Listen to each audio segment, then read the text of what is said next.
মিশুবিশি Lancer Lancer গাড়িগুলো মার্কেটে 11, 12, 13 মডেলগুলো অ্যাভেলেবেল পাওয়া যায়, কিন্তু 15 বা 16 মডেল অ্যাভেলেবেল নাই। তো 2016 মডেলের এই গাড়িটি বর্তমানে আমাদের কালেকশনে রয়েছে। এই গাড়িটির রেজিস্ট্রেশন হয়েছে 2017 সালে সিসি 1500। গাড়িটি আমরা যার কাছ থেকে ক্রয় করেছি তিনি এই গাড়িটির ফার্স্ট ইউজার এবং স্মার্ট কার্ড মালিক রয়েছে। তো এই গাড়িটি আমি যখন ক্রয় করতে গিয়েছি গাড়িটির বেশ কিছু বিষয় খুবই ভালো পেয়েছি।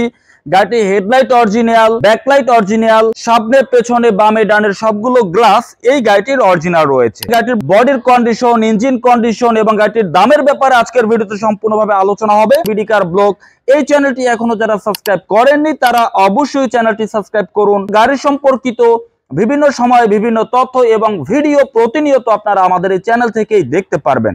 আমরা গাড়িটির সামনের ফুল ভিউ দেখানোর চেষ্টা করছি। মিশুবিশি ল্যান্সার গাড়িগুলো যখন আমরা ক্রয় করতে যাই অনেক সময় গিয়ে দেখি হেডলাইটটা অরিজিনাল থাকে না বা ব্যাকলাইটটা অরিজিনাল থাকে না, কিন্তু এই গাড়িটি হেডলাইট অরিজিনাল, ব্যাকলাইট অরিজিনাল এবং সামনের গ্রিলের ফুল ভিউটা আপনারা দেখতে পাচ্ছেন। গাড়িটির বডিতে হালকা কিছু স্ক্র্যাচ ছিল, সেটা আমরা টাচ আপ করেছি। অনেকেই আছে যে ভাই গাড়িটির কালার অরিজিনাল কিনা। হ্যাঁ, গাড়িটির কালার অবশ্যই অরিজিনাল, কিন্তু কিছু স্ক্র্যাচ ছিল। যেহেতু 2016 থেকে গাড়িটি চলেছে, তো ওই স্ক্র্যাচটা আমরা রিমুভ করেছি, টাচ আপ করেছি। গাড়িটির কালার হোয়াইট, কাগজে আছে হোয়াইট। গাড়িটির মডেল 2016, গাড়িটির রেজিস্ট্রেশন হয়েছে 2017 মার্চ। যিনি ইউজার তিনি ফার্স্ট ইউজার। যেহেতু কোম্পানি নামে আছে গাড়িটি, সেজন্য স্মার্ট কার্ডের ছবি নাই। আপনি যদি আপনার কোম্পানি নামে করেন, আপনার কোম্পানি নামে স্মার্ট কার্ড হবে, কিন্তু ছবি হবে না। আর যদি আপনি আপনার নিজের নামে করেন তবেই এই স্মার্ট কার্ডটি জমা হবে। আপনার যে স্মার্ট কার্ড আসবে সেটা ব্যক্তি নামে করলে ছবি আসবে। আর এই গাড়িটির সকল ডকুমেন্ট আপডেট রয়েছে বর্তমানের জন্য। ট্যাক্স টোকেন আপডেট পাবেন 2025-এর মার্চ, 2025-এর মার্চ ট্যাক্স টোকেন আপডেট পাবেন। ফিটনেস আপডেট পাবেন 2025-এর জানুয়ারি। তার মানে অলমোস্ট বর্তমানের জন্য আপডেট করা রয়েছে। একটি সেকেন্ড হ্যান্ড গাড়ি ক্রয় করতে গেলে সবগুলো গ্লাস অরিজিনাল আছে কিনা সেটা সবার আগে দেখতে হবে। যদি গাড়ির গ্লাস অরিজিনাল না থাকে তো সেক্ষেত্রে কি কারণে সেটা চেঞ্জ হয়েছে সেটা দেখতে হবে। তো এই গাড়িটির সবগুলো গ্লাস অরিজিনাল। আর এই গাড়িটি আমরা গুলশান থেকে ক্রয় করেছি, গুলশান 2 থেকে।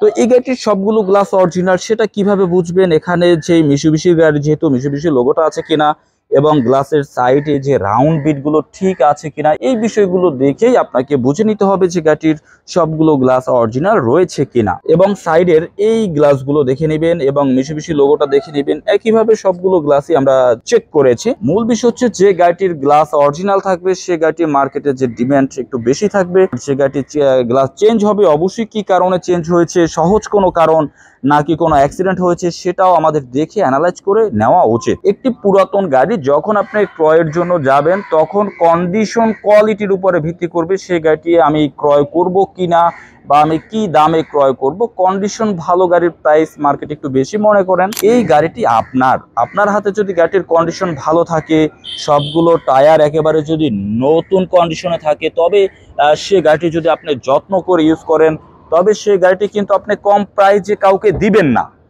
কন্ডিশন ভালো থাকলে সে গাড়িটি কিন্তু অবশ্যই আপনি ভালো একটি প্রাইস দাবি করবেন। ডোর প্যাড কন্ডিশনটা দেখছি। একটি সেকেন্ড হ্যান্ড গাড়ি যত বেশি চলবে সেই গাড়িটির ডোর প্যাড তত বেশি নষ্ট হবে, কিন্তু এই গাড়িটি তেমন ইউজ হয়নি যেহেতু পার্সোনাল ইউজ হয়েছে।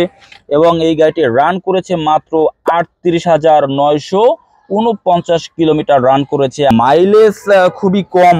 কন্ডিশন কতটুকু ভালো সেটা দেখতে হলে ডোর প্যাডটা আমাদেরকে ফলো করতে হবে। ডোর প্যাডের যে কোনাগুলো কিন্তু বেশি নষ্ট হয় যদি বেশি ইউজ হয়। এবং এই গাড়িটির যে সিট আমরা একদম অরিজিনাল সিটে দেখতে পাচ্ছি। গাড়িটির সিট বর্তমানে একেবারে অরিজিনাল রয়েছে, অর্থাৎ অরিজিনাল জাপান থেকে ঠিক যেভাবে এসেছিল ওইটা আছে। আর এই সিটটা যাতে ভালো থাকে সেজন্য আপনি একটি কভার করে নিতে পারেন। আর অরিজিনাল সিটটা কতটুকু ভালো আছে আমি একদম কাছ থেকে দেখাচ্ছি। গাড়িটির স্টিয়ারিং হুইলটা ভালো আছে কিনা, ফুল যেই ড্যাশবোর্ডটা ভালো আছে কিনা, উপরে স্লিংটা ফ্রেশ আছে কিনা, এই বিষয়গুলো দেখেই কিন্তু আপনাকে অ্যানালাইজ করতে হবে আসলে মূলত গাড়িটির কন্ডিশন কতটুকু ফ্রেশ রয়েছে।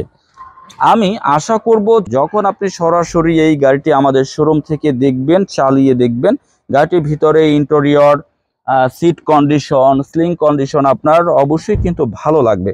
আর এই গাড়িটি যেহেতু ল্যান্সার গাড়ি, অবশ্যই গাড়িটিতে হ্যান্ড রেস্টার রয়েছে, কাপ হোল্ডার রয়েছে আমি একটু যদি পিছন দিক থেকে আপনাদেরকে দেখাই, গাড়িটির অটো গিয়ার রয়েছে। আমাদের শোরুম থেকে যখন এই গাড়িটি আপনি দেখার জন্য আসবেন, চালিয়ে দেখতে পারবেন। এবং আপনি যদি কম্পিউটার অ্যানালাইজ করতে চান, যে আমি কম্পিউটার অ্যানালাইজ করে নেব গাড়িটির ইঞ্জিন কতটুকু ভালো আছে, গাড়িটির গিয়ার কতটুকু ভালো আছে, সাসপেনশন সিভিজন ভালো আছে কিনা, সেক্ষেত্রে চালিয়ে চেকিং করে দেখার সুযোগ আছে। আমরা দেখতে দেখতে গাড়িটির একেবারে পেছনের দিকে চলে এসেছি। গাড়িটি সম্পূর্ণভাবে তেলে ইউজ হয়েছে, যিনি ইউজ করেছেন তিনি সম্পূর্ণভাবে তেলে ইউজ করেছেন। তো এখানে আমি একটু ব্যাক স্পেসটা দেখছি, এখানে কিন্তু ল্যান্সার গাড়ির ব্যাক স্পেস অনেক বড়।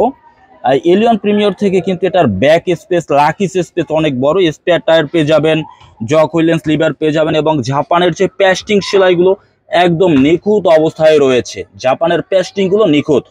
জন্ম থেকে এখন পর্যন্ত সিএনজি বা এলপিজি কিছু করা হয়নি, তবে আপনি চাইলে এলপিজি কনভার্ট করে নিতে পারবেন। আমরা যখন একটি গাড়ির ভেতরে দেখব, তখন জাপানের এই সেলাইগুলো দেখতে হবে, জাপানের এই সেলাইগুলো অরিজিনাল সেলাই আছে কিনা। যদি জাপানের এই সেলাইগুলো অরিজিনাল সেলাই থাকে, তাহলে এটা বুঝতে হবে যে এই গাড়িটির বডিতে কখনোই কোনো অ্যাক্সিডেন্ট, কোনো হিস্টোরি হয়নি। আর জাপানের এই সেলাইগুলো যদি অরিজিনাল না থাকে, কোনো হাতুড়ির পিটানি থাকে, তাহলে এটা বুঝতে হবে যে গাড়িটির বডিতে কোনো অ্যাক্সিডেন্ট হিস্টোরি হয়তো বা হয়েছিল। তো এই বিষয়গুলো দেখে অ্যানালাইজ করে কন্ডিশন, বডি, এরপরেই কিন্তু একটি গাড়ির কেনার সিদ্ধান্ত আপনাকে নিতে হবে। আমরা গাড়িটির সম্পূর্ণ ভিউ দেখে নিয়েছি, বডি দেখে নিয়েছি, ভিতরে দেখে নিয়েছি, ইন্টেরিয়র দেখে নিয়েছি, মাইলেজ দেখে নিয়েছি। এবার আমরা চলে এসেছি ইঞ্জিনের কাছে। এই গাড়িটিতে ব্যবহার করা হয়েছে মিৎসুবিশি ম্যাভিক ইঞ্জিন, 1500 সিসির অকটেন চালিত ইঞ্জিন, সম্পূর্ণভাবে তেলে আছে। তবে যেহেতু মিৎসুবিশি ম্যাভিক ইঞ্জিন, আপনি চাইলে এলপিজি কনভার্ট করে নিতে পারেন। যদি তেল সাশ্রয়ী চান, তবে আপনি এলপিজি কনভার্ট করে নিতে পারেন, সেক্ষেত্রে ইঞ্জিনের কোনো ক্ষতি হবে না। আমরা যখন একটি গাড়ির ইঞ্জিনের দিকে দেখব, ইঞ্জিন দেখার আগে আমাদের দেখতে হবে গাড়িটির সামনে সবার আগে রয়েছে নাম্বার প্লেট। এই নেম প্লেট কতটুকু ফ্রেশ আছে। যদি সামনে কোনো ইনজুরি হয়, কখনো হয়ে থাকে, তবে কিন্তু নেম প্লেট আঁকা বাঁকা হতে পারে বা স্ক্র্যাচ থাকতে পারে। নেম প্লেট দেখার পরে আমাদের দেখতে হবে ফ্রন্ট গ্রিল। ফ্রন্ট গ্রিলটা কতটুকু ফ্রেশ আছে, কোনো লক ভাঙা আছে কিনা, এবং যেভাবে জাপান থেকে এসেছিল সেইভাবে আছে কিনা, এই বিষয়গুলো কিন্তু এখানে দেখতে হবে। এখানে দুটি লক নেই, তবে এই দুটি লক আমি আপনাকে দিয়ে দেব। যেহেতু ফ্রন্ট গ্রিল দেখার পরে এরপরে আমাদেরকে দেখতে হবে হেডলাইট। হেডলাইট অরিজিনাল আছে কিনা, হেডলাইটের অরিজিনাল কোডগুলো আছে কিনা, এবং এই হেডলাইটের লকগুলো ভাঙা আছে কিনা দেখতে হবে। আমরা বামে দেখেছি, একইভাবে আমাদেরকে ডানেও দেখতে হবে যে অরিজিনাল কোড আছে কিনা, এবং যেই লকগুলো, হেডলাইটের লকগুলো ঠিক আছে কিনা, সাইড মার্সেল ঠিক আছে কিনা, সাইড মার্সেল কোড ঠিক আছে কিনা, ফ্যান্ডার জাপানের যে সেলাইগুলো ঠিক আছে কিনা। এই সেলাইগুলো আমাদেরকে ডানে দেখতে হবে, আবার একইভাবে আমাদেরকে বামে দেখতে হবে। ফ্যান্ডার নিচের সেলাই, ফ্যান্ডার উপরের সেলাই, এইগুলো দেখার মাধ্যমেই কিন্তু আমরা বুঝে যাব যে এই গাড়িটির বডিতে অ্যাক্সিডেন্ট কোনো হিস্টোরি কখনো হয়নি। এই গাড়িটির ইঞ্জিনের যে হিটপ্রুফ কাভারটি আমরা যখন গাড়িটি ক্রয় করতে গিয়েছিলাম, তখন ওই ভদ্রলোক এটা দেয়নি, আমি এভাবে ইউজ করছি। তো যদি আপনার প্রয়োজন হয় ইঞ্জিন হিটপ্রুফ কাভার, তবে সেটা কিন্তু আমরা আপনাকে লাগিয়ে দিতে পারবো। এবং বনাটের এই সেলাইগুলো ঠিক আছে কিনা অবশ্যই কিন্তু দেখার মাধ্যমে আমরা অ্যানালাইজ করে নিব যে গাড়িটির সামনের দিক থেকে কোথাও কোনো অ্যাক্সিডেন্ট, কোনো হিস্টোরি হয়েছে কিনা।